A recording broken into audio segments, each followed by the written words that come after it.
Hello, fellow griever, and welcome back to our daily nuggets in our life after suicide loss world. Today, I want to talk about our identity. And even though we're shattered, and even though nothing's going to be the same, our identity doesn't entirely vanish after suicide loss. And so today we have a gentle challenge to name the parts that still fit and to ask you to possibly make room for them on purpose. Let me explain what I mean by that, but let's start with the journal prompt first. Where I feel most like myself lately is ... And I realize that depending on where you are in grief, this answer could vary a lot. Sometimes that's the magic of a journal prompt. Sometimes I feel like we should work through the same prompted journal every year because we can answer so differently to the same prompt. Our identity doesn't vanish after suicide loss. It does get buried in the rubble.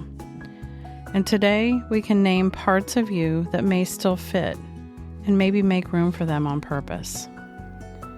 So if you're with the flicker of hope, I want you to think about a familiar thread. Notice one moment you felt like you, even if it was just a moment. Notice how you spoke or moved or created something or cared for something, and just keep that thread. If you're looking to rebuild or heal a little bit more, I want you to pick 1 to 2 identity words. And here's an example. I'm a good listener. I'm a good maker. I'm an advocate. I'm so steady. I'm honest or curious or playful. I'm organized. Any of these things could fit. Identity words. And circle 1 to 2 that may have landed. Now write them at the top of your notes app or in your journal, whatever you're working with. And just sit with them for a while. Now, if you want to take a step in the becoming space, I want you to challenge you to put identity on the calendar. Now, we're looking at less than or equal to 10 minutes. We're not talking about a big ask. But I want you to tie one micro act to your word. So here's some examples. If you said, I'm a maker, lay out one tool, whether that's a sketchbook, a decorating tip if you're a cake baker, an instrument, and touch it and just experience it for 10 minutes. That's it. If you're an advocate, you could consider sending one supportive message or share one resource with somebody. And you know who you are, the advocates out there. And if you're a good listener or you're a steady person in people's life, check in on one person with just a 2-sentence text. So in the choose your energy part of today, if you're in the low, hollow space, I want you to whisper your word once. One identity word.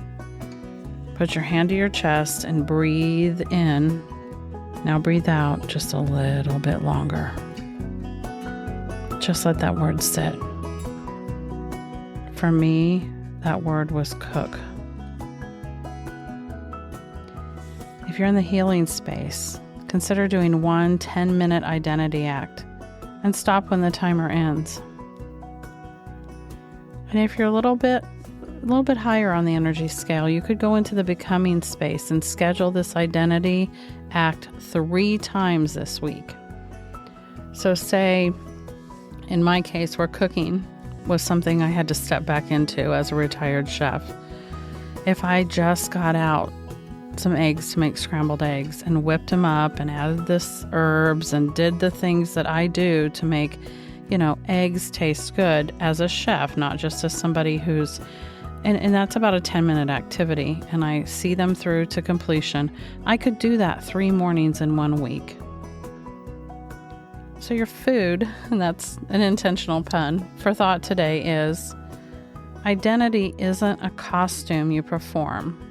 It's a way your love moves through the room. So when you choose one small act that matches who you are, you're not pretending. You're remembering yourself in real time. Now I want to challenge you to take an exhale, keep what serves you, and leave the rest. I'll be back tomorrow.